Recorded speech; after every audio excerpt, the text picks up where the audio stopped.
Hello there, my dear friends. It's good to be with you. Salamun alaikum. I just had a request from one of the viewers of the channel to deal with a video that he saw on going around on social media, I think on WhatsApp. And so I just want to show you this video, and then I would like to give you a response on this because that was the request to me. So let me just quickly show you the video, and then we'll discuss it as we go along. The relationship between Qur'an and Sunnah. The third aspect, that the Sunnah limited the absolute. In Arabic, as-Sunnah tuqayyid al-mutlaq. As-Sunnah tuqayyid al-mutlaq. The Sunnah limits the absolute. Allah subhanahu wa ta'ala said regarding the thief, وَالسَّارِقُ وَالسَّارِقَةُ فَاقْطَعُوا أَيْدِيَهُمَا. The thieves, both male and female, cut off their hands. In the Arabic... Okay, let's just quickly look at that verse quickly, because that verse indeed, we need to just acquaint ourselves with the verse to make sure that we are in agreement. And the verse says, وَالسَّارِقُ وَالسَّارِقَةُ فَاقْطَعُوا أَيْدِيَهُمَا جَزَاءً بِمَا كَسَبَا نَكَالًا مِنَ اللَّهِ وَاللَّهُ عَزِيزٌ حَكِيمٌ. As for the thief, male and female, cut off their hands as fitting retribution for their crime, as an example from God, for God is mighty and wise. But now the problem with reading the Qur'an like the enemies of Islam, because the enemies of the Qur'an tend to read the verses out of context. And now we go and do the exact same thing. You know, the enemies will cite a verse that says that you must kill the unbelievers, but they don't look at the verse prior to that verse that says kill, where it says if they attack you, right? And the verse afterwards, which says if they stop attacking you, then you need to stop the hostility against him. Now this is, again, I put this verse in the same category. This is a verse that issues a very, very harsh penalty for a thief. And but let's just quickly look at the verse after that, because that's very, very important. That is verse 5:38. فَاقْطَعُوا أَيْدِيَهُمَا جَزَاءً بِمَا كَسَبَا نَكَالًا مِنَ اللَّهِ. Right. But then in the exact next verse, because we don't have a cruel and unreasonable creator, and nor should we be cruel and unreasonable. Islam is a reasonable religion. So then it immediately says, فَمَنْ تَابَ مِنْ بَعْدِ ظُلْمِهِ وَأَصْلَحَ. فَمَنْ تَابَ مِنْ بَعْدِ ظُلْمِهِ وَأَصْلَحَ فَإِنَّ اللَّهَ يَتُوبُ عَلَيْهِ إِنَّ اللَّهَ غَفُورٌ رَحِيمٌ. But whoever repents after his crime and makes amends, aslaha means making amends, then God will accept his repentance. So the punishment is relevant to the person who is an unrepentant and a thief that refuses to restore the damage that he did. That is really how these verses should be read. And if you get somebody who reads the first verse 5.38 without 5.39, they're giving you half the story. And half the story is sometimes more damaging than no story at all. Half a lie is sometimes worse. Half a truth is sometimes worse than a lie, believe me. So, let's just reflect upon these verses. What these verses are saying, this verse 5:38 and 5:39, which genuinely I can't see another meaning. That means the thief, but it means the unrepentant thief, unwilling to make reparations. So let's say I come and I'm a burglar and I enter somebody's house illegally and I steal the television and the computer and the laptop and phones and everything, and I disappear with it. Let's say that's a case that happened. and I get caught, and the case is proven against me, and I say, yes, I did take these things. What did you do with it? I sold it. So where's the money? No, I spent the money. So can you get the money? Are you able to sign that you will pay back the money? No, I'm not going to commit to paying back the money or anything, and I'm not sorry also. That is when the chopping of the hand takes place, my dear friends. That is where this thief now puts himself in a position where his hand ought to be chopped off. But now you tell me, somebody who steals an egg, must their hands be chopped off? Yes, according to the hadith. According to the famous Abu Huraira, the thief's hand should be chopped off. Let's take a look at what the Sunnah says, because let me remind you what the Shaik said. He said the Sunnah is there to temper the rule, the law. Let's just quickly look at it again. Sunnah tuqayyid al-mutlaq. The Sunnah limits the absolute. Allah subhanahu wa ta'ala said regarding the thief, وَالسَّارِقُ وَالسَّارِقَةُ. Let's listen to that again. السنة تقيد المطلق. السنة تقيد المطلق. The Sunnah limits the absolute. The Sunnah limits the absolute. But now let's take a look at the Sunnah, because those poor people who sat in this audience, they didn't go and do the necessary referencing. Now, I did the referencing. I'm on sunnah.com, as you can see there. It is a Sunni site. It is a collection of all the relevant hadiths around all the topics, and these hadiths come from all the books. Right, now let's quickly look at what the Sunnah says. What I did was, I'll show you what I did, the search on cutting of hand. Right, so that's what I did. You know, as an ordinary so-called Sunni Muslim, I want to follow my Sunnah. So what does my Sunnah say about that verse? Quickly look at this. The first verse that comes up is cut off a thief's hand for a quarter of a dinar, and do not cut it off for what is less than that. So there's the first hadith, وَفِي رِوَايَةِ الْأَحْمَدِ. This is from the book of Ahmad. It says that the hand should not be cut off for less than a quarter of a dinar. So it's about $2,000. That is the value of a dinar. Let's just roughly say that that's the value. Right? That sounds like a reasonable hadith. We'll go with that one. Let's look at the next one. Now here we come to Abu Huraira's hadith now. Allah curses the thief who steals an egg or a helmet for which his hand is to be cut off, or steals a rope. Now Abu Huraira contradicts the previous reasonable hadith, which says that the hand should only be cut off for a quarter of a dinar, which means a quarter of $2,000. In other words, $500.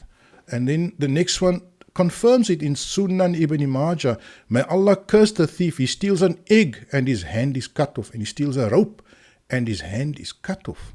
How will a person possibly, you tell me, if I steal an egg and the judge sentences me to have my hand cut off, why on earth would I not just bring an egg and replace it and say, look, sorry, don't cut my hand, here's the egg, I ask forgiveness, I won't do it again? Because that's what the Qur'an says.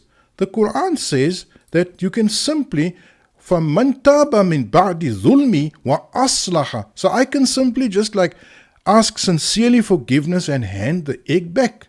Nope, not so according to what it seems here, what Abu Huraira is saying, because that is what the Qur'an says, right? The Qur'an says whoever repents after his crime and makes amends. But what Abu Huraira says is the hand should be cut off. It should be cut off for stealing an egg. There it says, حدثنا أبو بكر بن أبي شيبة. Let me just quickly get to the matan. قال رسول الله صلى الله عليه وسلم لعن الله السارق يسرق البيضة. بيضة.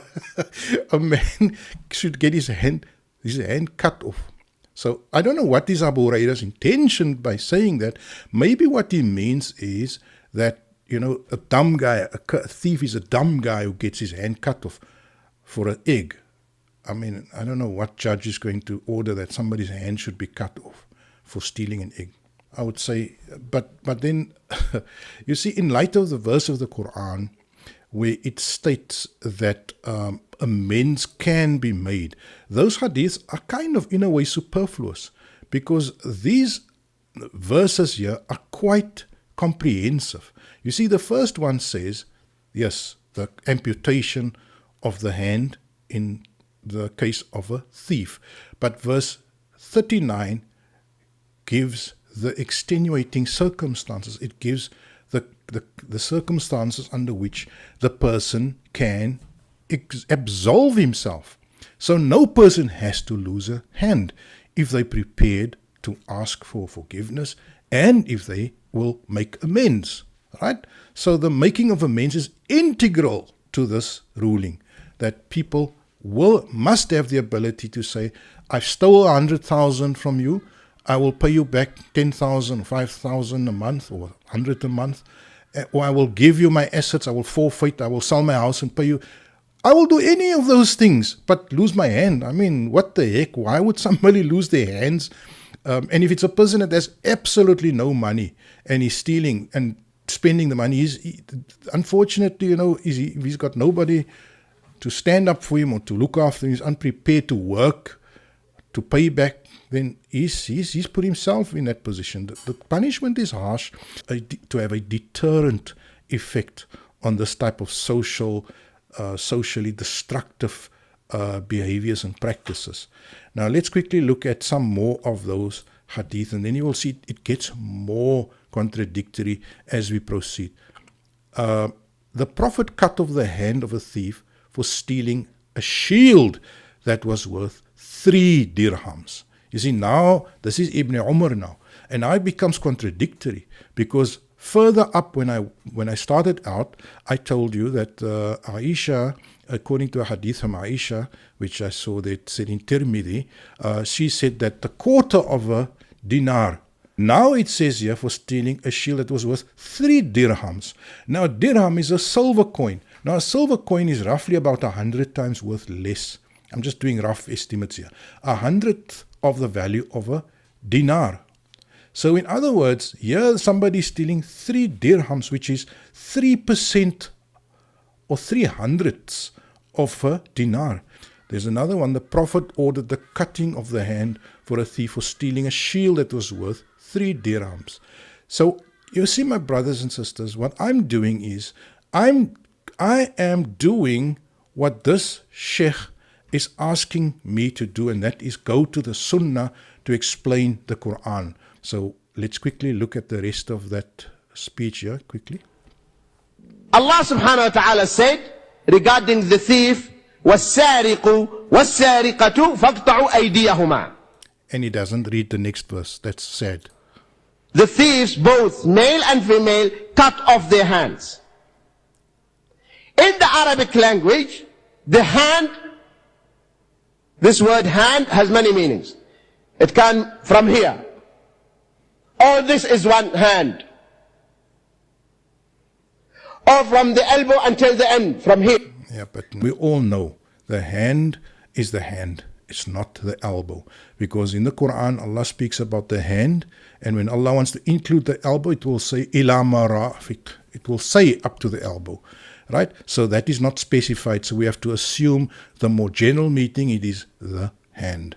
Now you see, it is, you are throwing your logical mind away. And look at this guy trying to figure out this nonsense.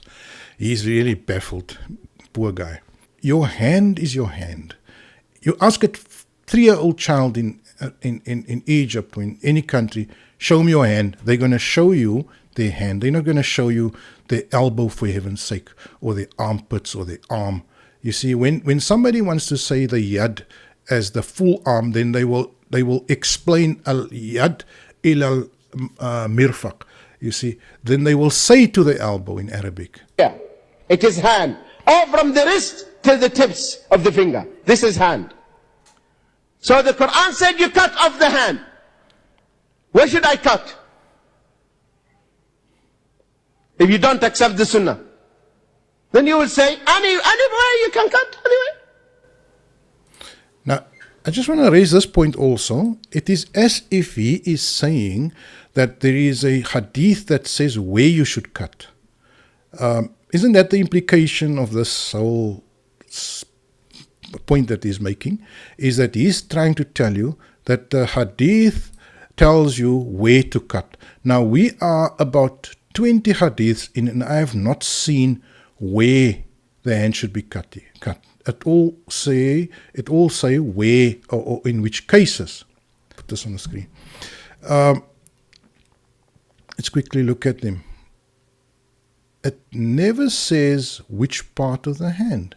Now, if he was going to be a true scholar and being diligent, what I would have appreciated would have been if he could have cited the relevant hadiths. You see, if he could have said, where does it say the hand should be cut? From the wrist or from the palm? I'm so far into it, I'm going to just scroll fast down here and see. I can't see a hadith that says where you should cut the hand. Right? So the problem I have with this gentleman is that he is telling us, the sunnah tempers or restrains or tempers the law. You cut anywhere. You understand? So it is the sunnah said, no. This absoluteness has to be limited. It is limited. So the sunnah came and said, no. The hand has to be cut only from the wrist. In the absence of the sunnah, you will not be able from where to cut. Now, I would have loved if he could have given that hadith, if he could have said what is the strength of that hadith. Are you following me? Good. The sunnah also brings sometimes, this is I think the fourth aspect, that it says the same thing that is in the Qur'an. Yes, so it affirms whatever already established in the Qur'an. Sometimes affirms the Qur'an. So that means sometimes it doesn't affirm the Qur'an. Is that what he means? Look, I'm not being technical. I'm just saying that it would be for me natural that whatever is in the Sunnah should confirm the Qur'an. But the fifth aspect, the Sunnah brings rulings that are not in the Qur'an. Subhanallah. What? Listen to this. New rulings. New rulings that they don't exist in the Qur'an. Now that's very, very dangerous. What he's saying there is that the Sunnah also makes laws which Allah did not make in the Qur'an. Now, I think, let me take you to a verse of the Qur'an because that's a crucial point. And the Qur'an is not quiet on that point. Take a look at this verse here. Chapter 16, verse 116.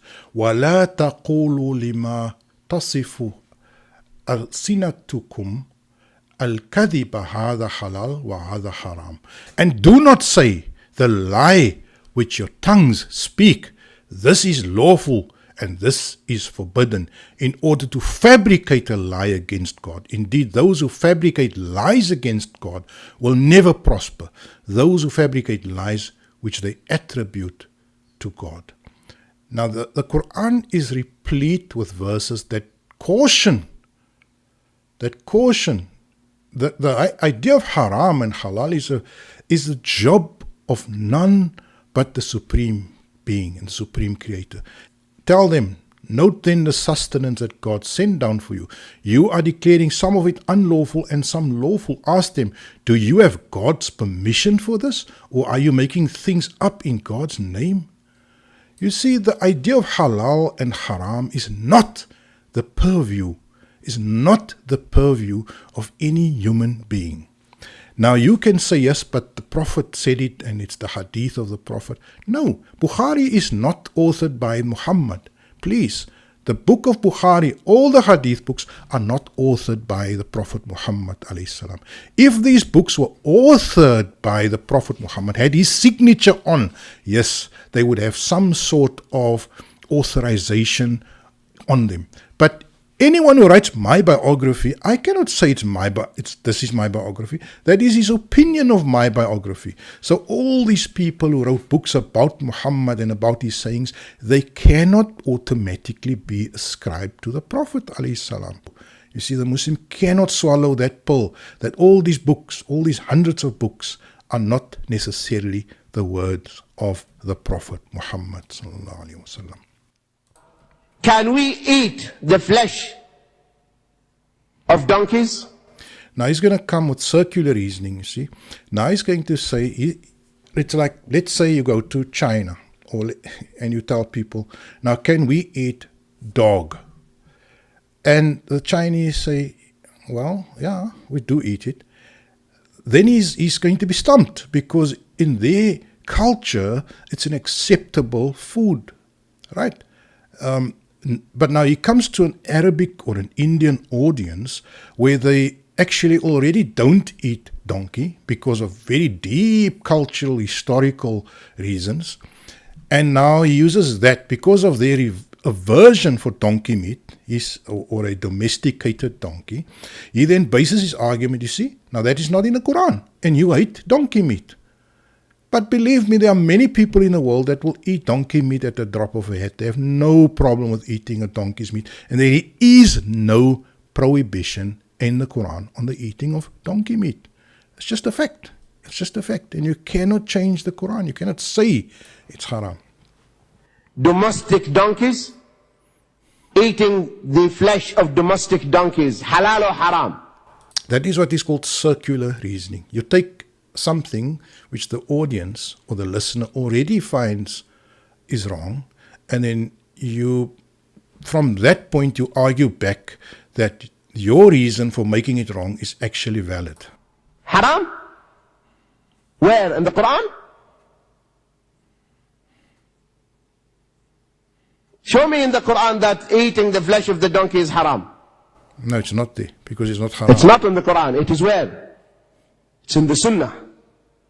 It's in the Sunnah, but that doesn't carry any weight. The Sunnah.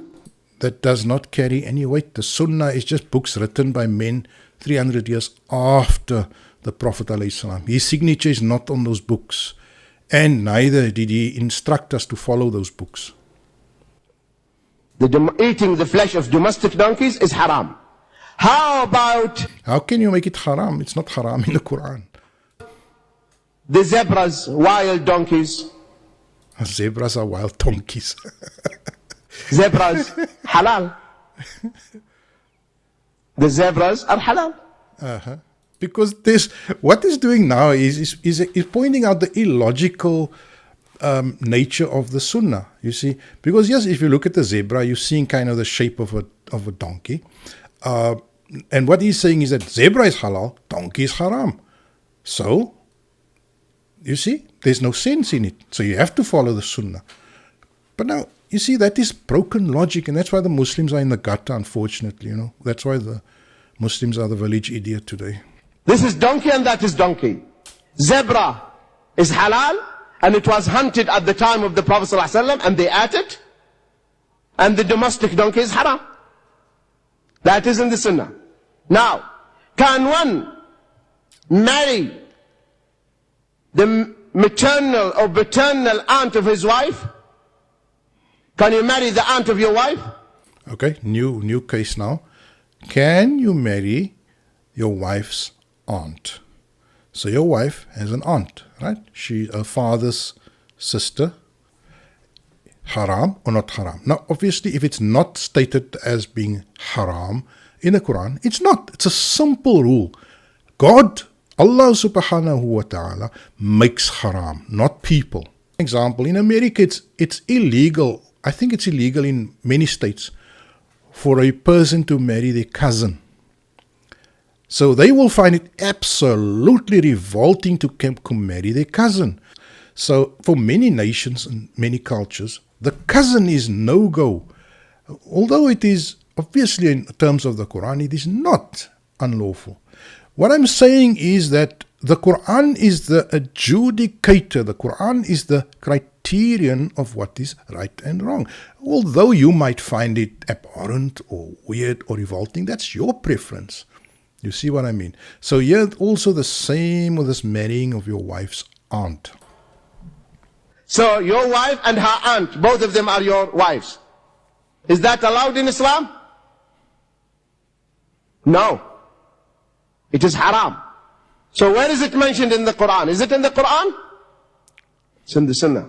New rulings, not in the Qur'an, but in the Sunnah. And maybe in a small community, it might be necessary. So the Sunnah is revelation. The Sunnah is revelation.